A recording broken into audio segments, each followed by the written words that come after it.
이 시간 함께 나눌 은혜 말씀의 제목은 경건과 거룩하신 부르심, 경건과 거룩하신 부르심이라고 하는 제목으로 하나님께서 우리에게 주신 은혜의 말씀을 함께 나누기를 원합니다.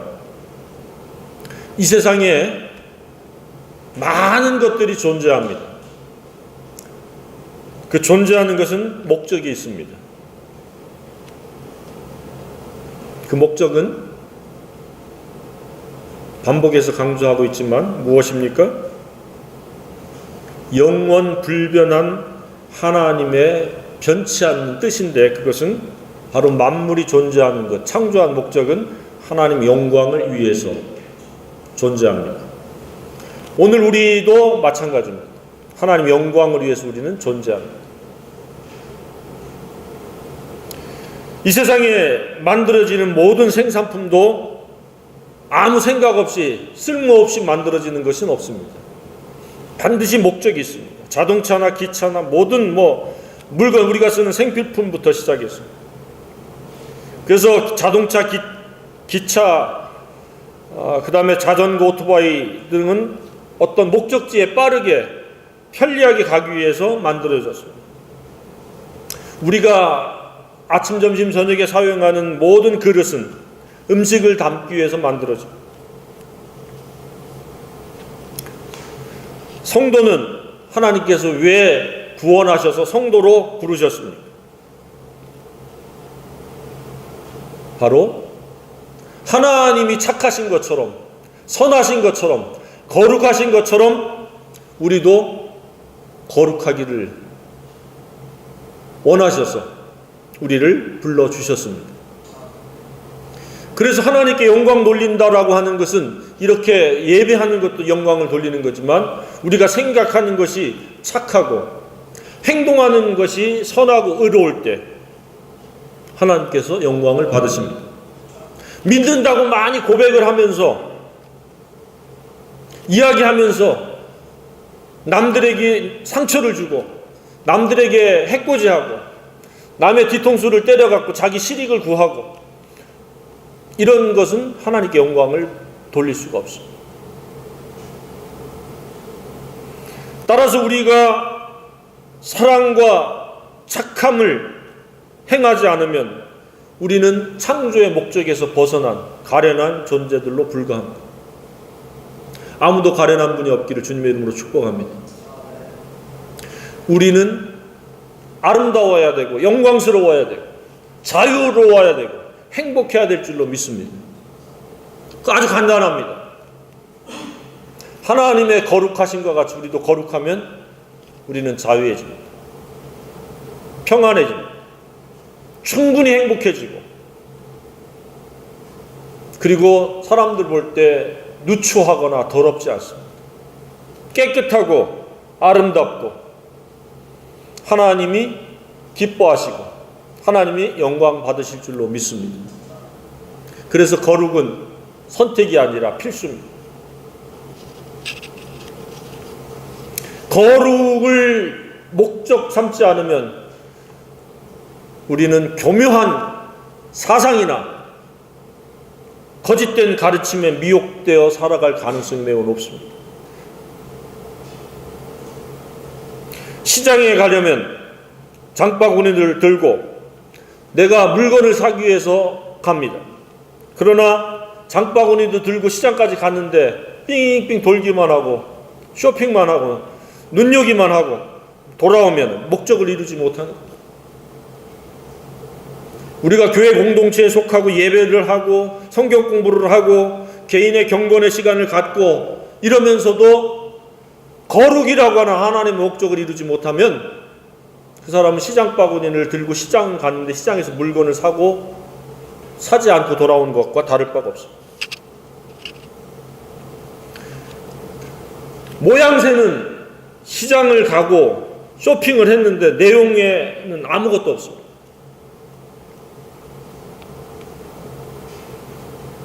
오늘도 우리는 시장 바구니가 아닌 우리의 심령에 거룩함이 다시 한번 불일 듯 일어나고 진리로 말미암아 거룩해지는데 진리가 채워지고 진리로 말미암아 우리의 영혼이 씻어지고 깨끗게 되어지고 그리고 개인적이고 사적인 육신의 정욕, 안목의 정욕, 이생의 자랑과 같은 것들은 완전히 사라져버리고 하나님께 영광 돌리고자 하는 거룩만이 가득하길 주님의 이름으로 축복합니다. 이것 때문에 하나님이 우리를 구원해 주셨고 이것 때문에 우리 이곳에서 공동체를 이루게 하십니다. 이것 때문에 서로 격려하고 이것 때문에 서로 위로하고 서로 중보기도 해주고 그래서 하나님의 말씀은 믿는 것과 순종하는 것이 두 개가 어우러져야 돼요.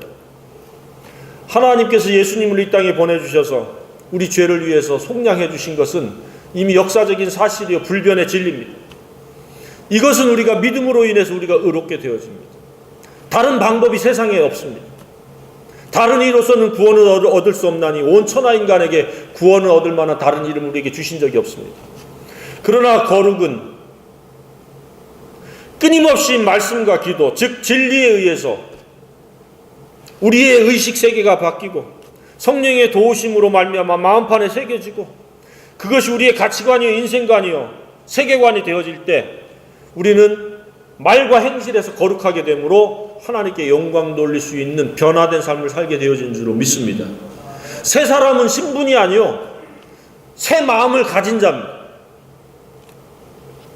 교회는 다니는데 새 마음을 갖지 못했어요. 옛날 그 마음대로 살아가는 거예요. 조금만 불편하면은 그냥 거부해버리고. 제가 최근에 주님께서 환경을 통해서 깨닫게 하신 것이 원리적으로는 과거에 깨닫았지만 모든 사람은 피차간의 긍휼이 필요하다. 아멘? 내가 어떤 사람들의 잘못된 행실을 바라볼 때에 참 저렇게 하면 안 되는데 하고 긍휼히 여겨주고 또 나보다 연소자 같으면 바로 잡아주고 이게 긍휼이잖아요. 그러면 나는 긍휼만을 베풀 수 있는 존재냐? 그게 아니라는 거예요. 나도 누군가에게 긍휼이 필요한 어떠한 잘못된 부족한 행실이 있을 수 있다는 거예요. 그래서 긍휼은 모든 사람에게 공이 필요한 하나님의 속성 중에 하나라는 것이라고 믿습니다. 근데 우리가 교만하면 나는 긍휼을 베풀지만 나는 긍휼이 필요 없는 사람인 것처럼 생각하고 말을 하는 거예요. 그래서 싸우는 거예요. 그래서 원망이 생겨요. 우리는 모두가 긍휼이 필요한 존재입니다. 굉장히 탁월한 인격을 가진 것 같아도 깊숙이 들어가 보면 하나님 보시기에는 뭐다? 도토리 키재기다. 너나 나나. 모양과 어떤 그 현상이 다를 뿐이지 우리는 다 동일한 존재. 어려서부터 생각하는 바가 악한 존재들이에요.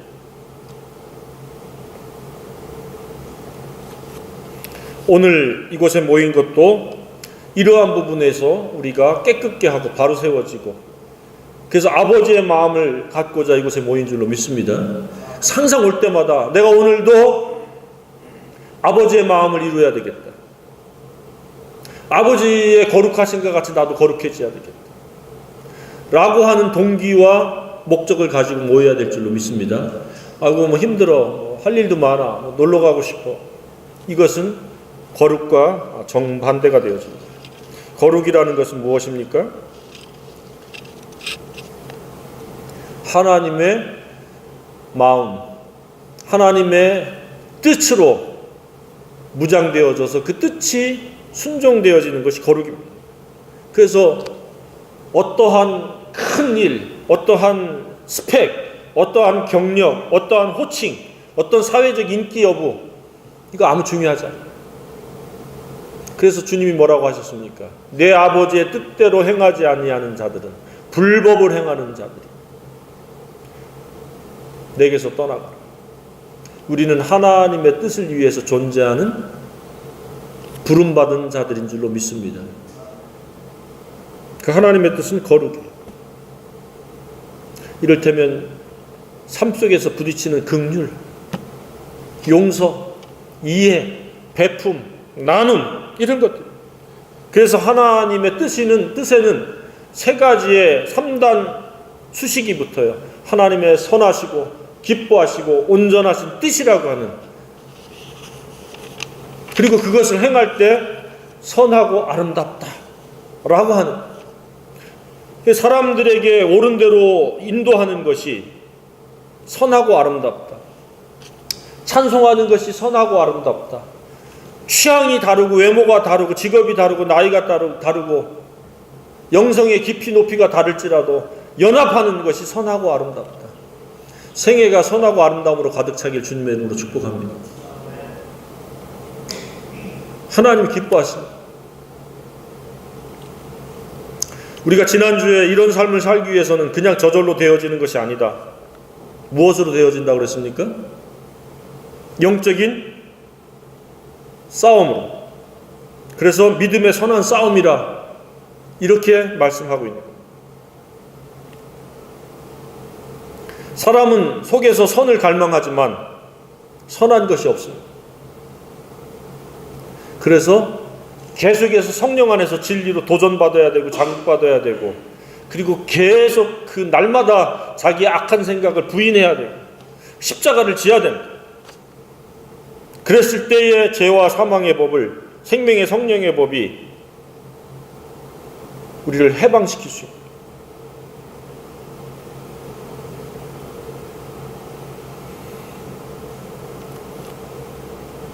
그래서 하나님의 거룩하신 이 뜻, 하나님이 기쁘시게 하는 뜻, 하나님의 선하신 온전하신 뜻을 누가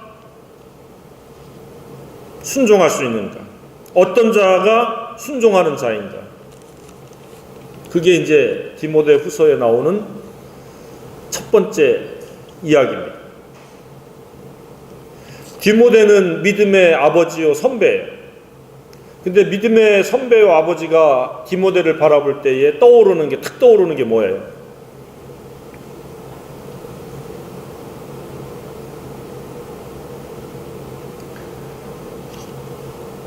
쉬지 않고 생각하는 관계였다. 그러니까 교회 공동체는 서로 쉬지 않고 생각하는 관계로, 내가 또 복음을 전한 관계는 그와 같아야 된다는 생각을 갖게 됩니다. 그냥 생각하는 게 아니라 어떤 생각을 갖느냐? 청결한 양심으로 조상적부터 섬겨오는 하나님께 감사의 대상이었답니다. 디모데가. 그래서 참 이 디모데는 영적으로 복받은 사람이다 하는 생각이 들어요. 그죠? 바울은 시행착오를 통해서 성령을 만나서 아나니아를 통해서 이렇게 아라비아에 또 가서 훈련을 받아서 이렇게 왔는데, 디모데는 그 바울이라고 하는 좋은 영적인 리더를 만났잖아요. 근데 왜 이가 감사의 대상이 되고 쉬지 않고 생각하는 존재가 됐고, 그의 감성을 굉장히 여렸던 것 같아요. 네 눈물을 생각하며. 디모데는 아마 눈물의 지도자였던 것 같아요. 자기의 옛날을 생각하고 아니면 감사해서 아니면 성도들이 미성숙한 것을 보든지 그 설명은 안 나오는데 어쨌든 눈물을 흘리는 영성의 사람이었다는 거죠. 사람마다 개인차가 있죠. 잘 우는 사람이 있죠. 감사해서도 울고 감격해서도 울고 영화 보다가도 울고 드라마 보다가도 울고.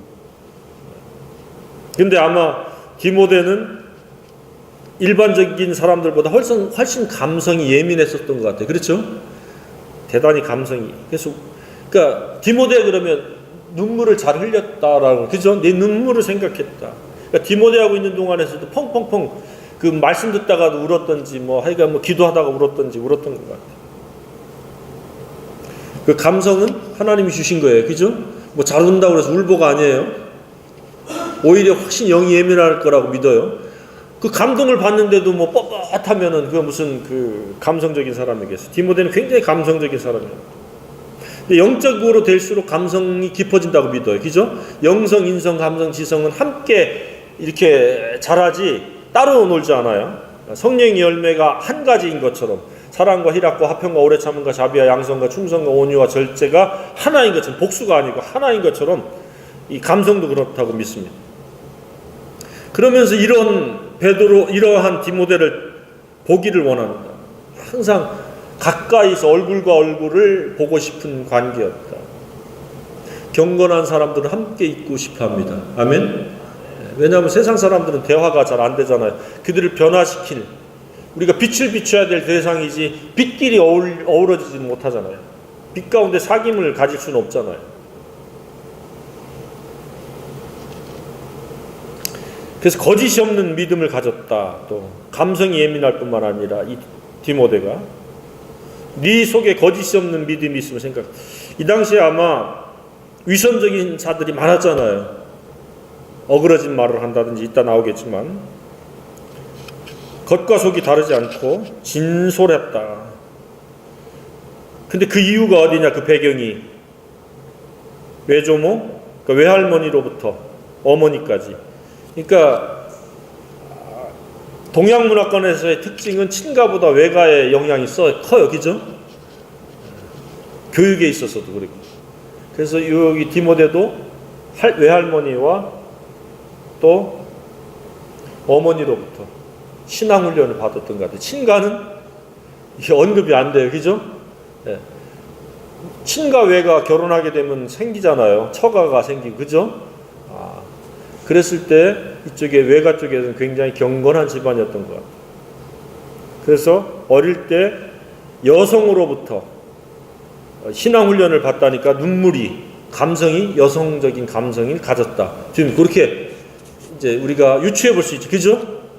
남자들에게 엄한 교육이 아닌 어머니들의 따뜻한 감성, 외할머니의 그 자상한 감성이 이 디모데에게 어릴 때부터 영향을 미쳐서 이 눈물의 디모데였었어요. 그래서 성경은 읽어보면 재밌죠. 유추가 되죠. 어릴 때 그 할머니가 얼마나 따뜻하게 대해줬겠어요. 하나님 경외하는데 엄격하기보다는. 어머니도 그렇잖아요. 아버지보다는 덜 엄격하잖아요. 그래서 그러한 이 순수한 진솔한 믿음을 가지고 있었다. 그렇기 때문에 이제 이 디모데를 다시 한번 그 하나님의 뜻을 이루어가는 이 거룩한 삶에 대해서 다시 한번 환기시키는 거예요. 그럼 누가 어떻게 이 거룩한 하나님의 뜻을 이루어갈 수 있느냐? 방법이 뭐냐? 이게 이제 6절부터 나오잖아요. 내가 나의 안수함으로 네 속에 있는 하나님의 은사 다시 불일듯하게 하기 위하여 너로 생각하게 하노니. 그러니까 너 안수 받을 때 또 하나님이 그때 안수함으로 주신 그 은사들을 너는 떠올려라. 그러니까 네 힘으로 하지 말고 성령으로 이 거룩한 뜻을 이루어가라. 아멘? 이제 그거예요, 바로. 그러니까 우리는 조석변이잖아요. 아침에 막 불일 때 뜨겁게 막 하다가 저녁 때 파르르 식어버릴 수 있고, 며칠간은 뜨거운데 또 그냥 확 풀이 죽을 수 있잖아요. 엘리야만 해도 막 850명과 싸워가지고 막 쳐내려가서 막 그리시네까지 다 죽이고 기세 등등 했는데 막 성령 충만해서 이사벨이 죽이겠다 그러니까 그 형편을 살펴보고 그냥 도망가자. 로뎀나무로.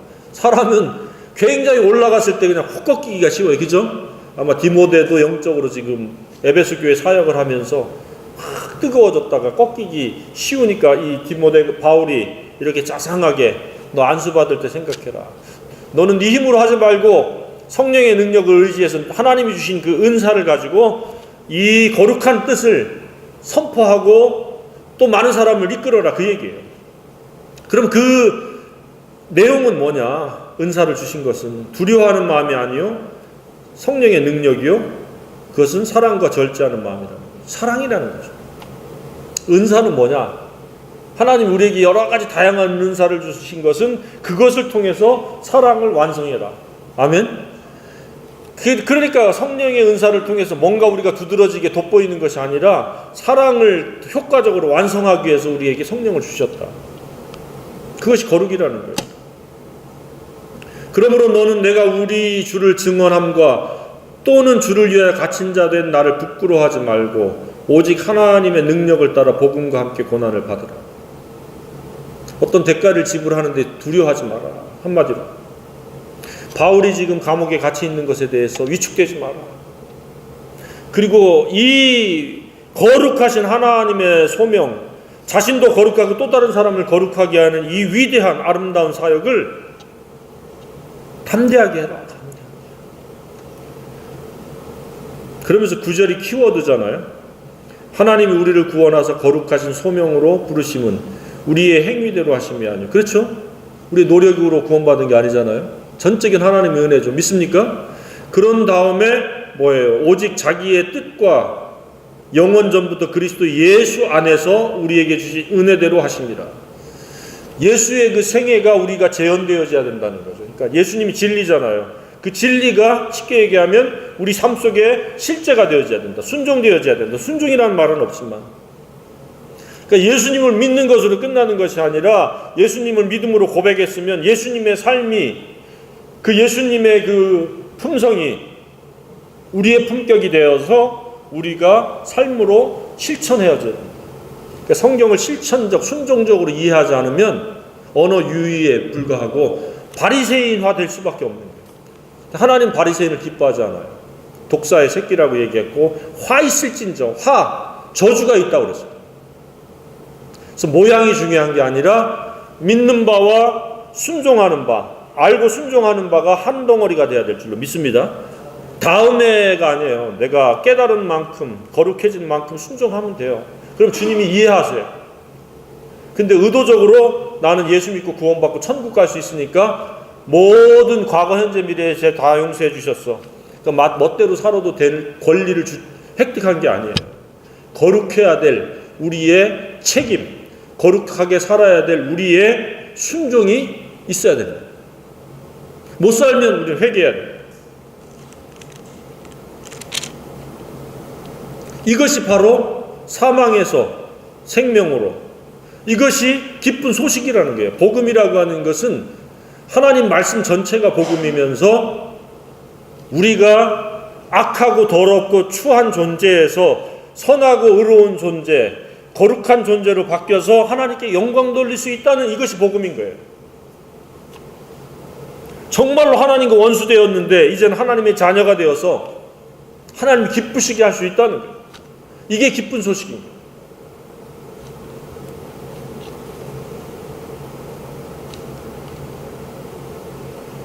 그러니까 의인이란 누굽니까?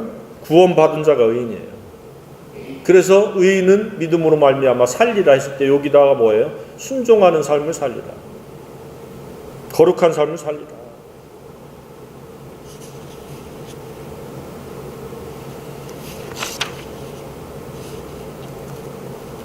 그래서 바로 우리의 생각하는 바가 성령에 의해서 거룩이고, 그리고 그것은 바로 사랑이다. 절제. 내가 하고 싶은 대로 다 하는 게 아니야. 막 화난다고 화를 다 내는 게 아니야. 내 욕망에 막 그냥 딸려가는 게 아니고 그걸 절제한다. 그래서 바울이 날마다 죽노라라고 하는 말은 자기 자신을 복종한다라고 했을 때는 바로 절제하는 거예요. 절제. 밥 먹지 말라는 게 아니에요. 일하지 말라는 게 아니에요. 절제. 하나님 영광을 위해서, 거룩을 위해서 그런 것들을 사용하는 것이지, 그런 것들을 빠져가지고 올무가 되어서 살지 않는다.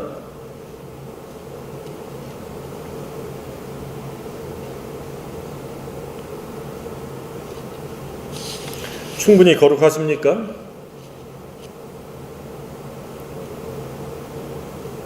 그래서 이 바울은 이렇게 얘기하잖아요. 내가 이 복음을 위하여, 이 복음에 대한 이해를, 우리가 예수님이 죽으시고 부활하셨고 우리가 예수님으로부터 의롭게 되어지는 요게 아니라 순종함, 진리를 알고 순종하는 거룩한 삶을 살아서 하나님께 영광 돌리는 이 범위까지가 통전적 복음, 하나님이 기뻐하시는 복음이에요. 이 선포자와 사도와 교사로 세우심을 입었다. 이것은 많은 도전을 받아요. 누구한테 도전을 받느냐? 불신자에게도 물론 도전을 받아요. 불신자에게도 도전을 받는데, 이 교회 간판 아래 하나님의 영적 지도자라고 하는 그 호칭 아래, 명분 아래 바르지 않은 말을 교묘하게 할 수 있다는 거예요. 그 성경에 바울이 쓰는 말씀에 교묘한 말, 다른 복음 갈라디아서에 보면 꾸며낸 말, 어그러진 말로 너희를 미혹한다. 그러니까 진리가 완전히 배제된 것이 아니라 진리는 진리인데 부분적인 것과 인간의 가설이나 사상이나 인본주의 이런 것들 사상이 뒤섞인 거예요. 사람들에게는 오히려 그게 굉장히 그럴듯해요. 속지 마시길 바랍니다. 그런데 어떻게 우리가 분별할 수 있어요? 이 거룩을 가르쳐야 돼요. 거룩은 굉장히 간단한 단어인데 거룩이 적용되어지는 것은 다양한 거예요. 거룩은 하나님의 선하심이요 자비하심이에요. 그러려면 아까도 긍휼도 있죠, 용서도 있죠. 또 뭐가 있어요? 수많은 그 적용해야 될 것들이 있는 거예요.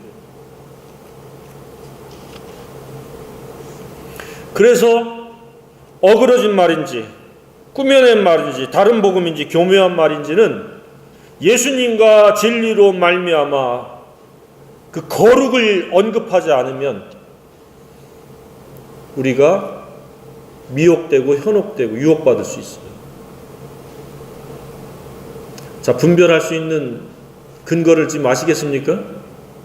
하나님의 말씀 우리에게 왜 주셨어요? 내가 거룩하니 너희도 거룩하지. 왜 경건에 힘써요? 왜 우리가 가르쳐요? 기쁜 사람, 하나님을 기쁘시게 하고 자신이 기뻐하는 사람, 자유한 사람, 행복한 사람, 더럽고 추하고 악하고 이기적이고 탐욕적인 데서 선하고 의롭고 아름답고 자유하며 행복하며 하나님께 영광 돌리고 또 다른 사람들을 그렇게 하기 위해서 우리가 말씀을 배우고 말씀을 읽고 또 사람들을 접촉하는 거예요. 살아가는 이유야 목적인 거예요. 그러니까 이 바른 말이라고 하는 것, 바른 복음이라고 하는 것은 진리에 대한 정확한 내용, 순종해야 될 사실을 이야기합니다. 그러니까 생각이 진리화되고 삶이 진리가 순종되어지는 게 거룩이에요. 충분히 거룩하길 주님의 이름으로 축복합니다. 저는 거룩하지 못해요. 늘 불의한 생각, 악한 생각이 나를 지배하려고. 그래서 나는 말씀으로 달려갈 수밖에 없고 성령을 의지할 수밖에 없고 그래서 하나님의 말씀이 내 생각의 전부가 되기를 원하고 그 말씀에 의해서 반응하기를 원하고 근데 점점 그렇게 되어가고 있다고 믿습니다. 이것을 사람들이 이야기해서 뭐 성화니 영화니 그런데 그런 단어보다는 그냥 거룩이라고 이해하면 돼. 이것이 하나님 뜻이라는 이것 때문에 우리를 부르셨다. 거룩하신 소명이라 그랬잖아요. 소명 부르심이잖아요. 쉬운 말로.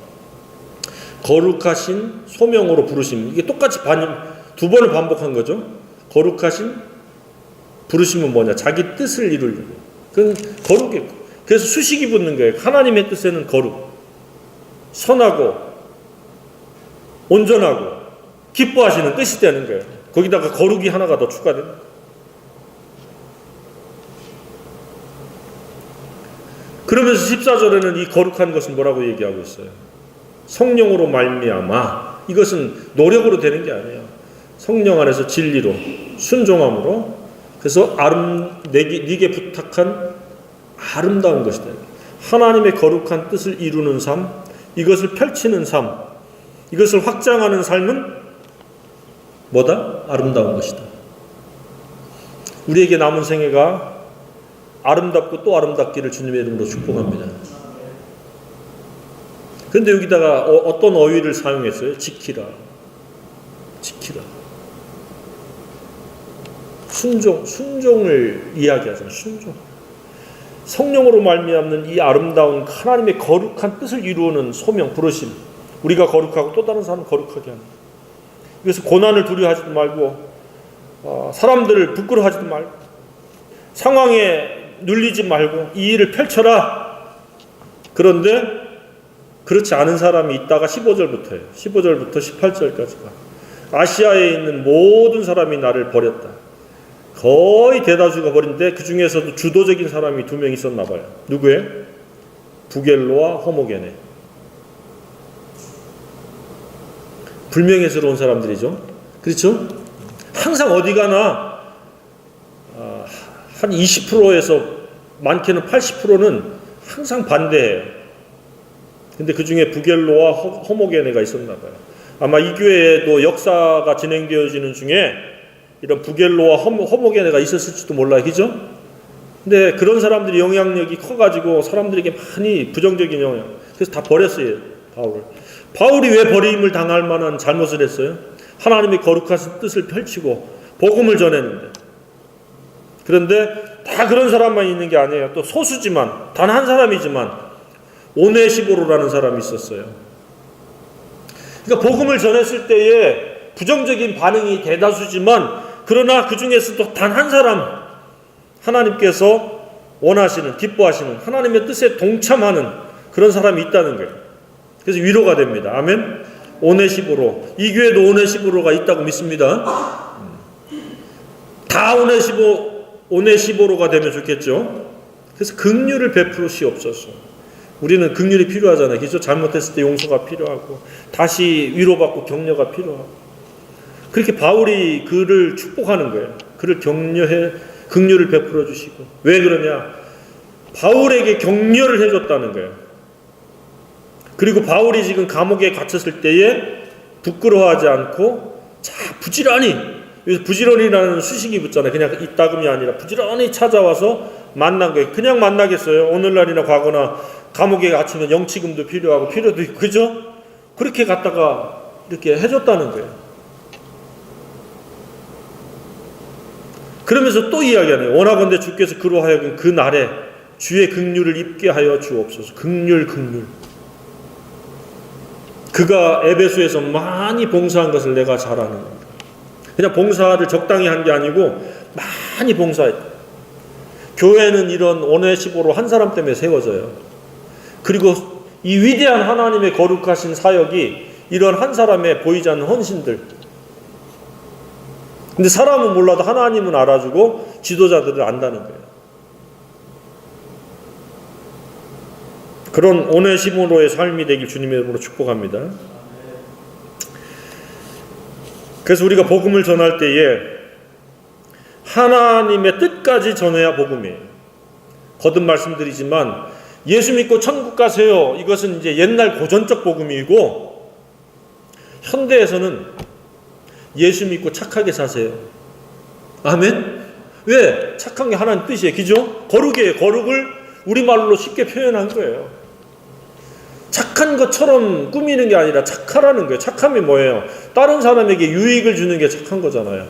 하나님께는 하나님 뜻대로 사는 게 착한 거잖아요. 그러니까 자식이 돈을 많이 벌어. 그러나 부모님이 원하는 그러한 착한 삶을 안 살아. 그런데 돈은 별로 못 벌어. 그렇지만 부모님이 원하는 순종적인 착한 삶을 살아가. 누구를 원하는 거야? 하나님도 마찬가지예요. 얘야 불러가지고 밭에 나가서 같이 일 좀 하자 그러면 예 하고 순종하는 게 좋잖아요. 그죠? 아니에요. 나 돈 벌어다 아버지 갖다 줄게요. 돈 아무리 갖다 줘봐. 순종하는 것보다 못해. 그죠? 그래서 순종이 뭐보다 낫다? 제사보다 낫다. 순종이 제사보다 낫다. 아름다운 삶은 착할 때 아름다운 거예요. 불순종할 때는 아름답다고 붙일 수가 없어요. 주님이 원하시는 믿음의 사람들은 착한 사람들, 거룩한 사람, 하나님의 말씀을 듣고 순종하고자 하는 그 사람들. 그래서 기도하는 사람, 아버지 제가 순종하기가 힘드네요. 어렵네요. 도와주세요. 이것도 보이고 저것도 하고 해야 될 일들은 많고, 근데 지금 순종을 못하고 있어요. 순종하게 도와주세요. 남의 주머니는 안 아깝고 내 주머니는 아깝네요, 주님. 그러나 이제는 내가 베풀게 도와주세요. 하나님 나라를 위해서 동참하게 도와주세요. 이렇게 기도하는 거예요. 뭐 하나님 이것 주세요, 저거 주세요. 또 출세시켜 주세요. 이런 기도는 하나님을 우상화 만드는 거예요.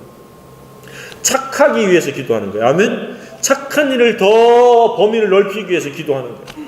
그러려면 비용이 필요하니까 주님, 은과 금의 주인 되시는 주님 도와주세요. 도와주시면 그거 갖고 착한 일을 하는 거예요. 밥도 사주고 비용도 쓰고. 안 되면 바울과 같이 천막을 깊어야 되겠지만, 그래서 진리는 아는 것과 순종을 필요로 한다. 왜? 진리는 우리로 하여금 거룩하게 합니다. 예수님이 십자가에서 돌아가실 때 뭐라고 기도하셨습니까? 저들을 진리로 거룩하게 하옵소서. 진리로 의식화해서 진리적인 삶을 살아가는 것이 하나님의 뜻이에요.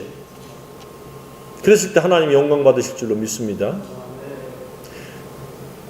우리가 경건하길 원하시고 우리를 거룩한 부르심을 부르신 이유는 그냥 예배당에 일요일 되면 왔다 갔다 하는 게 아니라 하나님이 내게 착하신 일을 해주신 것처럼 우리도 매사에 착한 사람으로 사람들에게 반응하고 관계를 맺으라는 거예요. 우리 교회는 참 착한 교회라고 믿습니다. 뭐가 있으면 작지만 같이 나누고 함께하고. 예수 늦게 믿으셨는데도 보세요. 우리 모친님, 그죠? 현명이 할머니 얼마나 착함의 모범을 보이고 계세요. 그죠? 근데 하나님이 또 갚아주실 줄로 믿습니다. 못된 사람에게, 악한 사람에게 주면은 그걸 죄짓잖아요. 자기만 먹고. 그러나 착한 사람에게는 하나님이 더해 주시는 거예요. 그게 이제 너희는 먼저 그 나라와 그의 의를 구하라. 그러면 이 모든 것을 너에게 더하시리라. 먼저 그 나라와 그의는 뭐예요? 하나님이 거룩한 뜻을 이루고 그런 사람들을 만들어 나가기 위한 생각이고 그것에 대한 우선순위를 갖는 거예요. 그럼 더해 주시는 거예요. 그냥 그것을 배제해가지고 하나님 이용해서 부자 되려고 하는 것은 욕심이요, 악함이에요. 하나님 모르시겠어요? 알아요. 그래서 많이 줘가지고 망하게 하실 수도 있어요. 오히려. 그죠? 없었으면 덜 망할 텐데 있음으로 인해서 그거 의지하다가 폭망할 수도 있는 거예요. 하나님이 함께 하시는 거룩한 생애가 되길 주님의 이름으로 축복합니다. 일어나서 우리 찬양하겠습니다.